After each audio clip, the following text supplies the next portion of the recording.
வணக்கம். இப்போ நம்ம வந்து 235 டிகிரி வந்து எப்படி மார்க் பண்ணுறோன்னு பாருங்கள். ஃபஸ்ட்டு பேப்பரில் சென்டரில் நல்லா மார்க் பண்ணி லைன் போட்டுக்கணும். இப்போ 235 டிகிரி வந்து 180 + 55. ஸோ மேலே வந்து 180 டிகிரி 0 180 டிகிரி நம்ம கம்ப்ளீட் ஆயிரும்.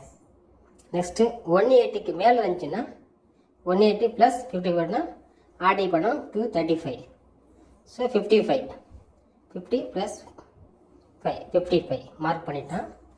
இப்போ நம்ம சென்டர் பாயிண்டையும் 55 டிகிரியை இணைச்சிடணும்.